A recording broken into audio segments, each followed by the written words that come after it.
નમસ્કાર દર્શક મિત્રો, નજર હળવદની સાથે હું છું ડૉક્ટર ચતુર. ખનીજ ચોરીનો વ્યાપલો યથાવત છે એ આપણે ગઈકાલે મોરબી એલસીબીએ સાબિત કરી બતાવ્યું છે. આમ તો ખનીજ ચોરી માટે હર હંમેશા માટે સ્વતંત્ર હવાલો ખાણ ખનીજનો છે, પરંતુ ખાણ ખનીજ વિભાગને ક્યારેક તો એવું બનતું હશે કે સ્ટાફનો હોય, ક્યારેક એવું બનતું હશે કદાચ ખાણ ખનીજે એ રસ્તા નહીં જોયા હોય, અથવા તો એ વિસ્તારમાં પહોંચી નહીં વળતા હોય, અથવા તો જે કંઈ હોય તે એ પ્રશ્નમાં આપણે પડતા નથી. પરંતુ ગઈકાલે બ્રાહ્મણી નદીમાં, જે અજીતગઢ પાસેની બ્રાહ્મણી નદીમાં છે, બે હિટાચી મોરબી એલસીબી દ્વારા ઝડપી પાડવામાં આવ્યા છે અને ત્યાંથી આપણે લાઈવ થયા છીએ. એટલે તે પણ આપણે ગઈકાલે આપણે જોયેલું છે, પરંતુ આજે આપણે કેની સામે ગુનો દાખલ કર્યો અને કોના એ હિટાચી મશીન હતા એ પણ જોવું છે. સાથે સાથે આખી કેસનું એનાલિસિસ કરવું છે કે અહીંયા રેતી ચોરી કેટલા સમયથી થાય છે અને કેટલા સમયથી કોણ કોણ રેતી ચોરી કરી રહ્યા છે અને રેતી ચોરીના કિમીઓ કઈ રીતે છે અને કઈ રીતે મિલી ભગત છે તંત્રની, એ પણ આપણે જાણવું છે. પરંતુ સાથે મારી પાછળ દેખાય જે હિટાચી મશીન છે, એવા બે હિટાચી મશીન ગઈકાલે મોરબી એલસીબી દ્વારા રેડ કરવામાં આવી હતી અને આ મોરબી એલસીબી દ્વારા બે જે છે મશીન એ ઝડપી પાડવામાં આવ્યા છે અને બે હિટાચી મશીન છે, જેમાં આપણે વાત કરીએ તો જેના કબજેદારના નામ છે જે પોલીસ ડાયરીમાં નોંધાયા છે એ પ્રમાણે સુરેશ કિશોરભાઈ રાઠોડ, જેઓ અજીતગઢના છે, એક હિટાચી મશીન છે એમનું છે, અને બીજું હિટાચી મશીન છે એ સંજય હેમુભાઈ રાઠોડ. આ બંને હિટાચી મશીનને 25-25 લાખનો દંડ ફટકારવામાં આવ્યો છે. એટલે કુલ બંને કબજેદાર છે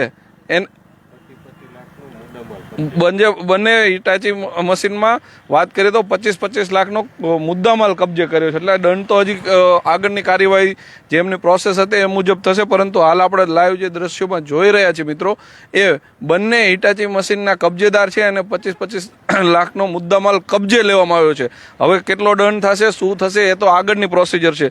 પરંતુ આપણે વાત કરીએ તો ગઈકાલે જે મોરબી એલસીબીને ચોક્કસ બાતમી મળી હશે અને ચોક્કસ બાતમીના આધારે અજીતગઢ પાસે, એટલે અજીતગઢથી આગળ આપણે જઈએ ત્યારે આમ જોઈએ તો બ્રાહ્મણી નદી જ છે, પરંતુ આગળ બ્રાહ્મણી નદીના આગળના એરિયામાં જ્યાં અજીતગઢ ગામથી આગળ જઈએ તો માનગઢ અને અજીતગઢનો બંને વચ્ચે એરિયો છે ને આગળની સાઈડ જોઈએ તો ઘુડખર અભયારણ્ય છે. એટલે ઘુડખર અભયારણ્યના કેટલા મીટર રેન્જમાં આ થતું હશે એ પણ જોવાનું રહ્યું. સાથે આપણે વાત કરવી છે કે સ્વતંત્ર હવાલો ખાણ ખનીજનો છે, પરંતુ બીજી વાત એ પણ જોઈએ તો બાજુમાં જ ઇકો સેન્સિટિવ ઝોન, એટલે કે ઘુડખર અભયારણ્ય જ્યાં ચાલુ થાય છે ત્યાંથી 10 કિલોમીટર લઈને ઘુડખર અભયારણ્ય દ્વારા ઇકો સેન્સિટિવ ઝોન પણ જાહેર કરવામાં આવ્યો છે. પરંતુ આ ઇકો સેન્સિટિવ ઝોનમાં જ્યારે અત્યારે આપણે વાત કરીએ તો બહુમૂલી રક્ષિત પ્રાણીઓ પણ ફરતા હોય છે. રાત્રિના સમય દરમિયાન પણ અહીંયા ઘુડખરની અવર જવર થતી હોય છે, પરંતુ એ સમય દરમિયાન આવા તોતિંગ મશીનો જ્યાં ચાલતા હોય ત્યારે ઘુડખર વિભાગને કેમ નહીં દેખાતું હોય. બીજી વાત આપણે એ પણ કરીએ કે આ સ્વતંત્ર હવાલો ખાણ ખનીજનો છે, તો ખાણ ખનીજ અવારનવાર હળવદમાં હોય જ છે, પરંતુ એને કદાચ આ રસ્તો નહીં જોયો હોય કે અજીતગઢથી માનગઢથી જ્યાં રણ વિસ્તાર સાઈડ જે રસ્તો જાય છે બ્રાહ્મણી નદીનો, તે અજીતગઢથી જે બ્રાહ્મણી નદીના વિસ્તારમાં કદાચ નહીં જોયો હોય, એટલે એ નહીં પહોંચી વળ્યા હોય અથવા તો એમની પાસે સ્ટાફ નહીં હોય. બીજી એક વાત એ પણ કરીએ કે એમને ઘણી બધી એ વિસ્તારમાં વોશ પ્લાન્ટની મંજૂરી પણ આપી છે, એટલે કે જેને કે સ્ટોક રજિસ્ટરની મંજૂરી હોય છે. વોશ પ્લાન્ટની તો હોય કે કેમ, પરંતુ સ્ટોક રજિસ્ટર મેન્ટેન કરવાનું હોય છે. જે કંઈ સ્ટોક હોય છે એને એ લોકોએ મેન્ટેન કરતા હોય છે. એટલે કે રેતીનો સટ્ટો આમ જોઈએ તો ત્યાં વોશ પ્લાન્ટ પણ છે. આમ જોઈએ તો મેં વાત કરી એમ ધનાળા, મયુરનગર, રાસિંગપર, મિયાણી, અજીતગઢ, માનગઢ, ટીકર, આ તમામ જગ્યાએ બ્રાહ્મણી નદી પથરાયેલી છે અને બ્રાહ્મણી નદીમાં રેતી ચોરી થઈ રહી છે. પરંતુ રેતી ચોરી ક્યારે રોકાશે એ તો શક્ય નથી. જવાબદાર તંત્ર આની પાછળ ક્યારે પગલાં લેશે? અગાઉ જે આ વાહનોના સટ્ટા જોવો છો એ સ્ટેટ મોનિટરિંગ સેલના સટ્ટા છે અને સ્ટેટ મોનિટરિંગ સેલ દ્વારા જે દરોડો કરવામાં આવ્યો હતો તે હજી વાહનો સડે છે. બીજી બાજુ જ્યારે આપણે વાત કરીએ તો ત્યાર પછી ઘણી બધી રેડો પણ થઈ છે, પરંતુ એ વાહનો છૂટી ગયા છે. એટલે કાયદામાં પણ એવી કઈ રીતે આ લોકો કલમ સેટ કરતા હશે, જે તે વખતે આ બધા મશીનો અને ટ્રકો જે કંઈ સાધનો ઉપર જ્યારે સ્ટેટ મોનિટરિંગ સેલનો દરોડો કરવામાં આવ્યા હતા ને એ સમય દરમિયાન ત્યારના આપણે વાત કરીએ તો જે વાહન ચાલકો છે, વાહન માલિકો છે, એ પણ કદાચ આપણે વાત કરીએ તો 6 મહિનાથી વધારે જેલવાસ કરીને આવ્યા છે, પરંતુ એ સજા ભોગવીને આવ્યા છે. પરંતુ હજી એ કેસ ચાલે છે અને વાહનો હજી છૂટ્યા નથી. ત્યાર પછી ઘણી બધી રેડો થઈ અને ઘણા બધા વાહનો છૂટી ગયા. કાયદાની આ લોકો કઈ રીતે મરામત અથવા તો કઈ રીતે કઈ કલમોથી વાપરતા હશે એ પણ જોવાનું રહ્યું. સાથે મેં કહ્યું એમ કે ઘુડખર અભયારણ્યની નજીક હોય, જેને ઇકો સેન્સિટિવ ઝોન તરીકે ઓળખાય છે, અને ઇકો સેન્સિટિવ ઝોનમાં આવી જ રીતે મોટા હિતાચી વાહનોથી જ્યારે આવી ચોરી થતી હોય ત્યારે ઘુડખર વિભાગે પણ જરાક જાગવાની જરૂર છે, કારણ કે એમની આળસ મળવાની જરૂર છે. આમ તો કચ્છના નાના રણમાં 5000 ચોરસ કિલોમીટરમાં પથરાયેલામાં ઘુડખર ઘણા બધા છે, પરંતુ કઈ સાઈડ ખનિજ ચોરી થતી હશે એ તો નહીં, પરંતુ હાલ આપણને જ્યારે બ્રાહ્મણી નદીમાં એલસીબી દ્વારા અજીતગઢ પાસેથી ગઈકાલે જે 2 હિટાચી મશીન પકડી અને રેડ કરવામાં આવી છે અને જ્યારે એની કબજો લેવામાં આવ્યો છે અને એની પાછળ ગુનો દાખલ કરવામાં આવ્યો છે, ત્યારે આપણને એ પણ સ્પષ્ટ થાય કે બ્રાહ્મણી નદીમાં આ પ્રકારની પ્રવૃત્તિ કેટલા સમયથી ચાલતી હશે. અને હાલ તો એ ઘુડખર અભયારણ્યની અંદર છે કે બહાર છે એ પણ જોવાનું રહ્યું. જીપીએસ લોકેશનના આધારે ટ્રેક થાય તો ખબર પડે કેટલાને કે નીંદર હરામ થઈ જાય એવું છે. પરંતુ સાથે વાત આપણે એ પણ કરવી છે કે હાલે જે ગઈકાલનો બનાવ છે સામે આવ્યો છે કે ખનિજ ચોરી કઈ રીતે થાય છે અને આપણા વિસ્તારમાં સફેદ માટી કે પછી રેતી ચોરી અને ખનિજ માફિયાઓ કઈ રીતે નજર ચૂકવીને કરતા હોય છે. આપણે વાત કરીએ કે ઘણીવાર આપણે સરા ચોકડીથી પણ લાઈવ થઈ છે, જ્યાંથી આપણને સફેદ માટીના ડમ્ફરો નીકળે છે. આજુબાજુ ગામમાં પણ ક્યાંકથી, જ્યાં આપણે વાત કરીએ તો મૂડી વિસ્તારના ડમ્ફરો અહીંયા છે અને ખાસ કરીને વાત કરીએ તો સુંદરી ભવાની પણ આ પ્રકારની, આંબરડી અને સુંદરી ભવાની વચ્ચે પણ આ પ્રકારની પ્રવૃત્તિ ચાલે છે. આવનારા સમયમાં આપણે તમામ લોકેશનોમાંથી લાઈવ બતાવવાનું છે. અને વાત કરીએ તો કચ્છના નાના રણના બોર્ડર એરિયામાં આ પ્રકારની પ્રવૃત્તિ થાય 0 મીટરમાં, એ પણ આપણે લોકેશન આધારે બતાવવાનું છે. બીજી વાત આપણે એમ કહીએ કે આ પ્રકારના જે સ્ટોક રજિસ્ટરો છે, જ્યાં વોશ પ્લાન્ટના સટ્ટા લગાવેલા છે, એ પણ આપણે રસ્તામાં ઘણા બધા જોઈએ છીએ. જેમ વાત કરીએ તો અમરા પરથી લઈ અને ટીકર આપણે છેક ખોડ, જોગડ, અજીતગઢ, માનગઢ આ બધા જ રોડ ઉપર લાગેલા છે. આ બાજુ વાત કરીએ તો ધનાળા, મયુરનગર એ સાઈડ પણ વોશ પ્લાન્ટ લાગેલા છે. ત્યારે આની જવાબદાર તંત્ર કોણ આને મંજૂરી આપી રહ્યું છે અને એમાં નીકળતી લીઝો ક્યાંની છે એ તપાસનો વિષય છે મિત્રો.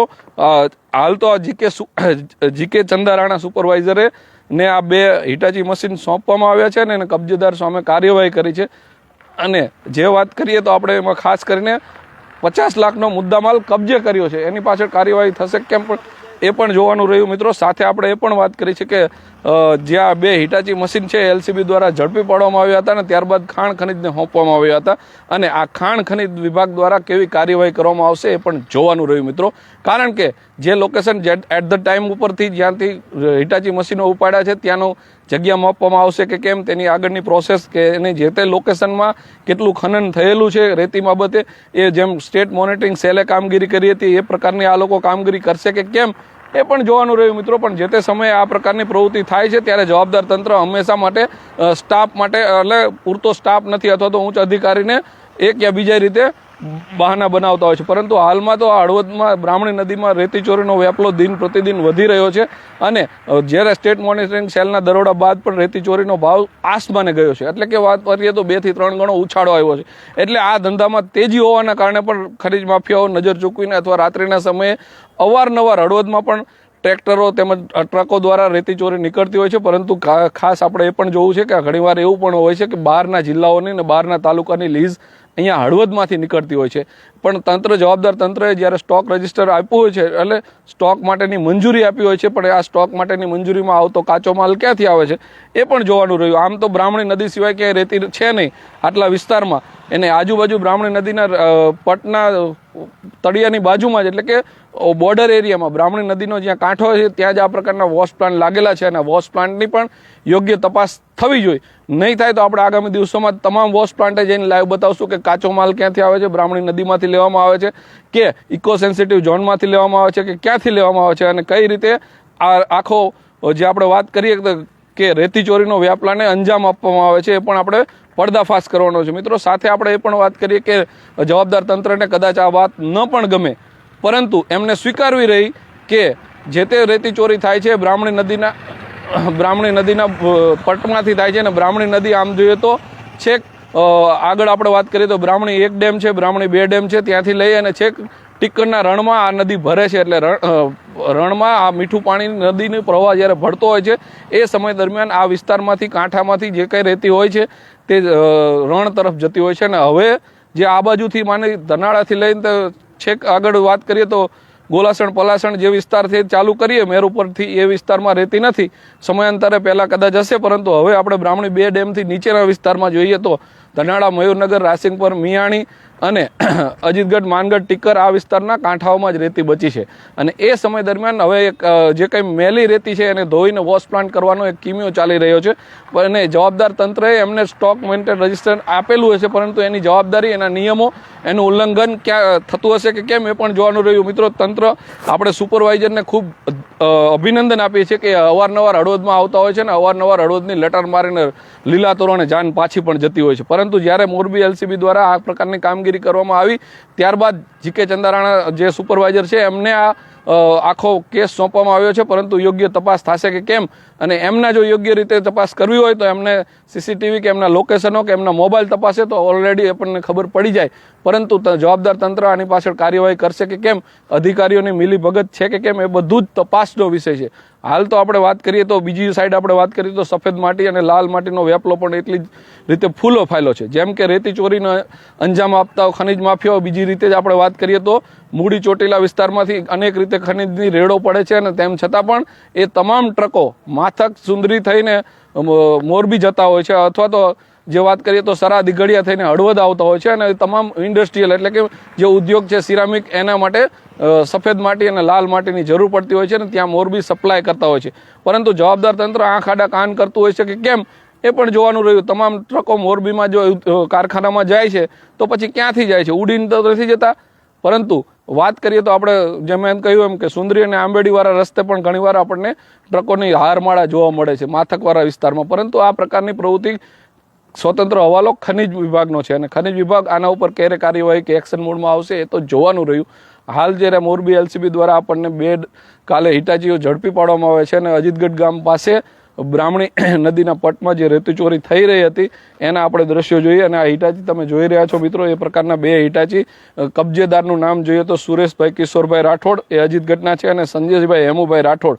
આ બંને કબજેદારને બંને હિટાચી મશીન એટલે કે 25-25 લાખના હિટાચી મશીન કબજે કર્યા છે એટલે આગળની કાર્યવાહી હાથ સંભાળી. પરંતુ મિત્રો જ્યારે આપણે જોઈએ છીએ કે આ પ્રકારના અનેક મશીનો અહીંયા છે, બીજા મશીનની વાત કરીએ તો સામે જે છે બીજું મશીન છે એ પણ અહીંયાથી ગઈકાલે જ્યારે અજીતગઢ ગામ પાસેથી બ્રાહ્મણી નદીના પટમાંથી આ રેતી ચોરી કરતું હતું અને એ સમય દરમિયાન રેતી ચોરીમાં આ મશીન વપરાતું હતું. એમ એ આજુબાજુના વિસ્તારમાં ત્યાં જે કંઈ છે, જે કંઈ જમીન છે, કેટલી ખનન થઈ હશે, કેટલી રેતી અહીંયાથી ખનન થઈ હશે એ માપવામાં આવશે કેમ એ તો જોવાનું રહ્યું મિત્રો.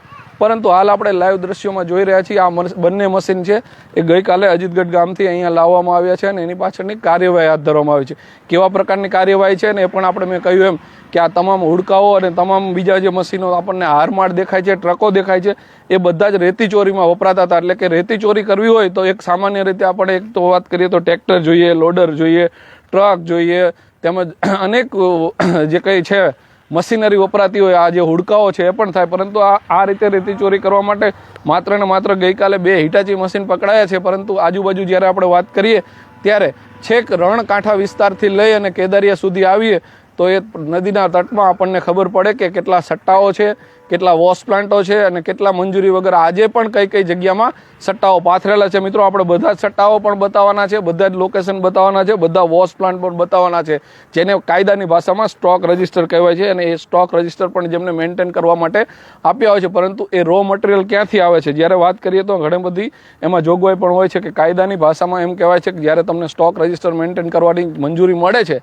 એ સમય દરમિયાન કાયદામાં કઈ કઈ જોગવાઈ હોય છે. બીજી વાત કરીએ તો ઘુડખર અભયારણ્યની નજીક ઇકો સેન્સિટિવ ઝોનમાં જ્યારે તમે આ પ્રકારની પ્રવૃત્તિ કરો છો તો એના પણ કંઈક રૂલ્સ છે એ પણ જોવાનું રહ્યું મિત્રો. બધી જ વાત આપણે સમયાંતરે કરીશું, પરંતુ જે આ પ્રકારના કામગીરી માટે મોરબી એલસીબીને સલામ કરવી જોઈએ કે જે વાત ખાણ ખનીજનું કામ મોરબી એલસીબી કરી બતાવ્યું છે.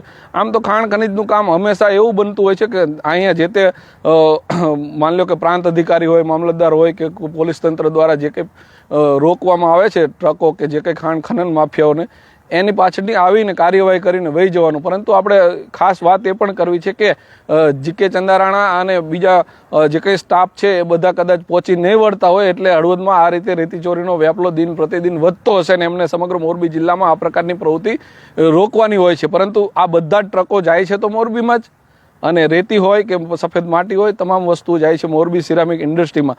ત્યારે આ પ્રકારની પ્રવૃત્તિમાં માત્ર ને માત્ર આવી જે કંઈ બીજી બ્રાન્ચ હોય, માન લો કે અલગ અલગ તંત્ર દ્વારા જ્યારે રોકીને એમને આપવામાં આવે છે ત્યાર પછી જે કાર્યવાહી કરશે કે એમનો સ્વતંત્ર નૈતિક જવાબદારી સમજી અને એની પાછળ કાર્યવાહી કરશે એ પણ જોવાનું રહ્યું મિત્રો. પરંતુ હાલ તો આ પ્રકારની કામગીરી જ્યારે થઈ છે એટલે સામે આવી છે એના મતલબ આપણે એમ કહી શકાય કે બ્રાહ્મણી નદીમાં આજે પણ બે રોકટોક રેતી ચોરીનો વ્યાપલો શરૂ જ છે, એટલે ચાલી રહ્યો છે, જે મોરબી એલસીબીએ ગઈકાલે સાબિત કરી બતાવ્યું છે. આમ તો તંત્રને ગમે ત્યારે તમે કહો તો એમ કહે છે કે લેખિત રજૂઆત હોય. અગાઉ ચાળધરામાં સ્ટેટ મોનિટરિંગ સેલનો દરોડો પણ થયા હતા.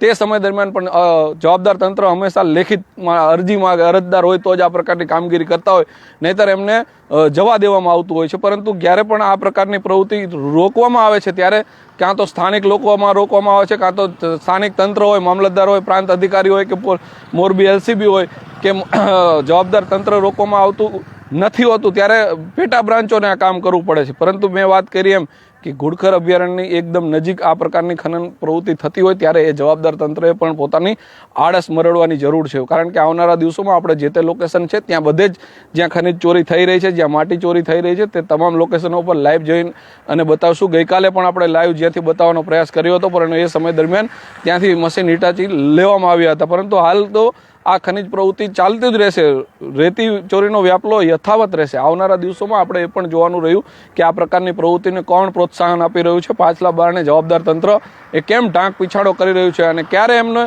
પોતાની નૈતિક ફરજ સમજીને આ પ્રકારની કાર્યવાહી કરશે એ પણ જોવાનું રહ્યું મિત્રો. પરંતુ હાલ તો આપણે એ સ્પષ્ટ કહી શકાય કે બ્રાહ્મણી નદીમાં જ્યાંથી વાત કરીએ તો કેદરિયા ગામથી લઈ અને છેક ટીકર ગામ સુધી, જે માનગઢ અજીતગઢના છેવાડાના ગામ, જ્યાં રણકાંઠાના ગામો આવેલા છે, ત્યાં સુધી રેતી ચોરી બેફામ વેપલો વધી રહ્યો છે. આમ જોઈએ તો આ રેતી ચોરી ક્યારેક લોહિયાળ પણ સાબિત થતી હોય છે, કારણ કે ઘણીવાર આ રેતી ચોરીના અંજામમાં આપનારા શખ્સો અંદર પણ ઘણીવાર માથાકૂટના આરે હોય છે. પરંતુ આપણે જોઈએ તો આ બધા જ પ્રવૃત્તિકારો જે કંઈ છે ખનિજ માફિયાઓ, એની પાછળ રોકટોક જવાબદાર તંત્ર છે. અને જવાબદાર તંત્ર ક્યાંક તો ભેડું મળીને મિલીભગતની પ્રવૃત્તિ તો નથી થતી ને, એ ઉચ્ચ અધિકારીઓએ તપાસ કરવી જોઈએ. કારણ કે આવનારા દિવસોમાં અહીંયા રેતી ચોરીનો વાપલો યથાવત જ રહેવાનો છે અને જે તે જવાબદાર તંત્ર, જે તે સુપરવાઇઝરો માત્ર ને માત્ર હળવો દાંટો મારીને પાછા જતા હોય. પરંતુ આપણે એક સ્પષ્ટ એમને ચેલેન્જ આપી છે કે તમારે જો કામગીરી ન કરવી હોય તો અમે 100% લાઈવ બતાવીશું. આવનારા દિવસોમાં કાંક તમે તમારી કામગીરી યોગ્ય સમજો. મિત્રો, નજર હળવદના ફેસબુક પેજ પરથી આપ લાઈવ જોઈ રહ્યા છો. અને જે મેં મુખ્ય વાત કહી કે ગઈકાલે મોરબી એલસીબી દ્વારા બ્રાહ્મણી નદીમાં જે અજીતગઢ ગામ પાસેને જે રેતી ચોરી થતી હતી એનો પર્દાફાશ કર્યો હતો અને 2 હિટાચી મશીન પકડી અને આમ જોઈએ તો ખાણ ખનીજના સુપરવાઇઝરને સોંપવામાં આવ્યા છે અને એ આગળની કાર્યવાહી સંભાળી રહ્યા છે. પરંતુ આ 2 હિટાચી મશીનથી સંતોષ નથી. અન્ય અહીંયા વોશ પ્લાન્ટ ચાલે છે. ખાણ ખનીજના કોઈ પણ સુપરવાઇઝર, કોઈ પણ અધિકારીઓએ માત્ર ને માત્ર એ હળવદથી ટીકર રોડ ઉપર લટાર મારે તો પણ એમને ખબર છે કે એમને આપેલા સ્ટોક રજિસ્ટર, એમને આપેલા વોશ પ્લાન્ટ કોની નજર, મીઠી નજરથી ચાલે છે અને રહેમ રાતી ક્યાં ઇકો સેન્સિટિવ ઝોનમાંથી એ રો મટીરિયલ આવે છે. એટલે કે જે રેતી વોશ પ્લાન્ટમાં વપરાય છે, જે સ્ટોક રજિસ્ટર વાપરવામાં આવે છે, પરંતુ સ્ટોક ક્યાંથી લાવવામાં આવે છે, એ લીઝ ક્યાંની છે અને એ જે પાવતી અપાય છે એ ક્યાંની છે, એ ઓનલાઈન જોવો. આમ તો જો તંત્ર ઘણું જવાબદાર આગળ છે, કારણ કે ઓનલાઈન એક્ટિવિટી છે, ઓનલાઈન બધી રિસિપો છે, ઓનલાઈન લીઝ નીકળે છે. તો આ રેતી આવે છે ક્યાંથી? ઘણીવાર આપણે જોઈએ તો કેરાળા, ચોટીલા, સુરેન્દ્રનગર ડિસ્ટ્રિક્ટની કે અલગ અલગ પંથકોની બીજા જિલ્લાઓની લીઝ નીકળે છે. ત્યારે જવાબદાર તંત્રને આપણે એ પણ કહીએ છીએ કે કાં તમે જ એક્શન લો, નહીંતર અમે લાઈવ બતાવવાના આવનારા દિવસોમાં તમામ સ્થળોથી. પછી તમે ઢાંક પીછાડો કરશો કે આ વસ્તુ આમ નહીં આમ છે, પરંતુ કાયદાની ભાષામાં તંત્ર હંમેશા મિલી ભગત રહી અને પાછલા બારણે ખનીજ માફિયાઓને મદદ કરતું એવું અમે જોઈ રહ્યા છીએ, અમારી નજરે લાગી રહ્યું છે. મિત્રો, તમને પણ તમારી નજરે તમારા આજુબાજુ ગામમાં આ પ્રકારની પ્રવૃત્તિ થતી હોય તો અમારા વોટ્સઅપ, યુટ્યુબ, ઇન્સ્ટાગ્રામ અને ફેસબુકમાં કોન્ટેક્ટ કરી શકો છો. યુટ્યુબ, ઇન્સ્ટાગ્રામ અને ફેસબુક નજર હળવદની તમારી ચેનલ છે. આવનારા દિવસોમાં મીઠું તમારા મોબાઈલમાંથી સમાચારો આંગળીના ટેડોએ આસાનીથી મળી રહે. તમારા વિસ્તારની વાચા આપવા માટે તમારો અવાજ અમે બનીશું. તમે માત્ર એક વોટ્સઅપ ઉપર અમને મેસેજ કરી શકો છો અને અમારા સુધી ઇન્ફોર્મ પણ મોકલી શકો છો. તમારું માહિતી આપવાનું નામ સરનામું ગુપ્ત રહેશે. આભાર.